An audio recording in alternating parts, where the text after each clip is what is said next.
name's Clark, James Clark, and my mission is to review all of the James Bond films from Dr. No right up to the latest film Skyfall when it hits cinema screens shortly.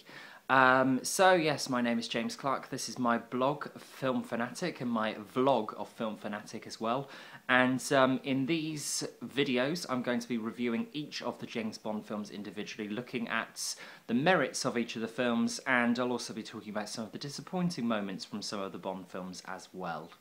So we're starting with Dr. No, going right back to the beginning, and of course it's the debut for the first actor to play James Bond, Sean Connery, Scottish actor, born in 1930. He was 31 when he was cast as James Bond in 1961, the summer of 1961, and by the beginning of 1962, Terence Young began directing what would become the first of a series that has run for now 50 years, half of a century. It's incredible to believe that James Bond is the success that it is after such a modest start with a very modest film like Dr. No, on a very, very modest budget, coming in at under £1 million. So there are lots of things that stand out with Dr. No, in particular the characters themselves. We have Ursula Andress, who playing Honey Rider. We don't see her until about an hour into the film. I think it's exactly an hour, in fact, into the film. And her entrance is one of the best in the series. She emerges from the sea, and it's just an incredible moment, one of many in the James Bond series, and one of many, actually, in the first Bond film, in Dr. No. It's a film with lots of highlights and lots of ideas for what fans can expect throughout the series. So we begin with not with a pre-title sequence. That tradition began with From Russia with Love. So instead we begin with very colourful opening credits and a gun barrel logo, which was designed at the very last minute by title graphics designer Maurice Binder, who worked on all of the Bond films up until License to Kill, with the exception of Goldfinger. Robert Brownjohn did the title sequence for that one. So it's a great introduction. We have Monty Norman's James Bond theme given lots of oomph and brass from John Barry and his orchestra. So it's an incredible start. The music's terrific, and we get Sean Connery's first reveal as James Bond in perhaps the greatest introduction for a screen character of all time. Certainly one of the best, if not the best. Of course, it's at the Chemin de Fer table, the high-stakes card game of the day in the 1960s, and Eunice Gayson, who plays Sylvia Trench, actually gets the gets the credit for being the first of James Bond's on-screen flings, if you like, in Dr. No, in the first James Bond film. She was meant to be a recurring character. That was the idea of director Terence Young, but she would appear in the next Bond film, From Russia with Love, and then her time on the Bond series was cut short. So the film has so many things to recommend it, and it's a really great place to start with Bond. It's a fairly simple story from Fleming, and that comes across on screen as well. One of the things that I think lets the film down, and it's a very small thing, is Peter Hunt's editing is terrific. The editing work that he did on the series. Of course, he would later go on to direct On Her Majesty's Secret Service, which was the 6th James Bond film, and George Lazenby's only James Bond film. But he began as an editor on the series, and one of the things that lets the film down is its overuse, perhaps, of the James Bond theme. It seems to be played on repeat throughout the film, pretty much any time that you see Sean Connery on screen. Thankfully, that was that did die down a little more as the films progressed. But I mean, it's nice. It's a fantastic theme. So obviously Peter Hunt wanted to use it as much as he could. But that's one little niggle about the film. Also, there are a few back projection issues with Bond driving along towards Miss Tarrow's house. Miss Tarrow played by the very beautiful Zena Marshall.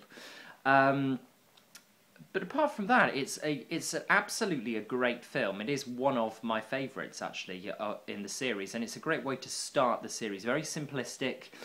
Sean Connery looks terrific as Bond. It's one of his best, personally, and it was a tall ask, obviously. Cubby Broccoli and his wife Dana Broccoli had seen Sean Connery in a small Disney film called Darby O'Gill and the Little People, which was released back in 1959, 3 years before he was Bond.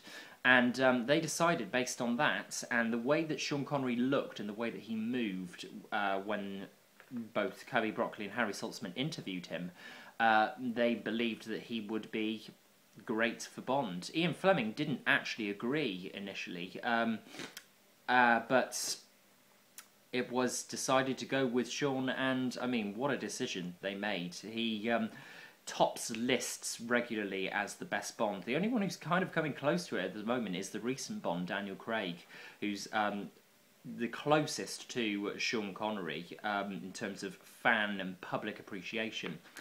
Because Daniel Craig's films are so widely appreciated at the moment. So the film itself, there's for Dr. No, a great ally in from John Kitts-Miller playing Quarrel. You will see Quarrel Jr. in Roger Moore's first Bond film, Live and Let Die. We have some great villains in the film as well. We have Anthony Dawson, who plays the very sly Professor Dent. There's a wonderful scene, one of Ken Adams' many fantastic sets through the series. It's like a prism shape set, a circular set, where we first hear Dr. No's voice, played by the fantastic Joseph Wiseman. We first hear his voice on screen, and it's a menacing presence even when he is not, when you don't actually see him in the flesh on the screen. And it's very interesting to note that Joseph Wiseman as Dr. No is only seen on screen for roughly 15 minutes of the film, which is nothing compared to, you know, the amount of time that a villain gets, the amount of screen time a villain gets in films nowadays, in the Bond series as well nowadays. Lots of smaller characters. Reggie Carter, a noted Jamaican actor, plays Mr. Jones, who takes Bond for a ride when he arrives in Jamaica. We have Margaret LaWar's former Miss Jamaica, in fact, who plays the freelance photographer. Another small but interesting role. And we have Bernard Lee, obviously, playing M for the first time in the series, Lois Maxwell as Moneypenny, and Major Boothroyd isn't played by Desmond Llewellyn in the first film, it's Peter Burton. Peter Burton couldn't come back for From Russia With Love, hence Desmond Llewellyn taking on the role of Q that's obviously he made it his name, basically. Lots of smaller characters. Felix Leiter, played by Jack Lord, who would go on to be a big star in Hawaii Five-0 television series in America. So many great characters, and it's a simple story, as I've said, but it's a great way to start the series with Dr. No. What can I say? Some standout scenes. Obviously, Bond shooting Dent, where Dent goes to Miss Tarrow's house, hoping to assassinate Bond on Dr. No's orders, but Bond gets the upper hand and explains to Dent, that's a Smith & Wesson and you've had your 6, and he goes to shoot him in cold blood. It's one of the best scenes in the James Bond series, full stop. And you can say that about a number of scenes, actually, in Dr. No. Certainly in the first 2 James Bond films, there are really standout scenes. So, all in all, it's a great introduction for James Bond, for the James Bond series. Simple, but very, very effective. Some great music, Underneath the Mango Tree, Jump Up from Byron Lee and the Dragonaires, huge at the time in Jamaica, and still massively popular. And if you look at the Blu-ray, if you've bought the recent collection, I bought it about a month ago. All I have to say is watch it. The film has been given a stunning upgrade, even more so than the Ultimate Edition DVDs, which were released about 5 years ago. It's such a step up. All the grain's been taken out of the film, and the restoration of the film just looks incredible. It really does. It's very worth watching. So all in all, for my first James Bond review, I give Dr. No, I'd say either a 9 or a 10. I think it's that good a start to the James Bond series. And just to finish off this review, I'm not actually wearing the t-shirt, but I do have a Dr. No t-shirt. You can't see it particularly well here, but there is a picture of Sean Connery and a picture of Honey Rider, Ursula Andress, there as well on the t-shirt. It's a shame it's a yellow t-shirt, but it's one of my favourite t-shirts to celebrate the James Bond series. So it's a nice little note to end on.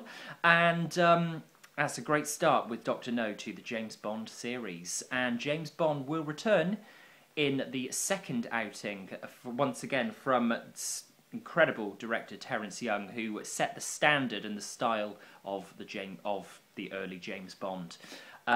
James Bond will return in From Russia with Love. So make sure you check out the next review, and please leave your comments on my Film Fanatic page.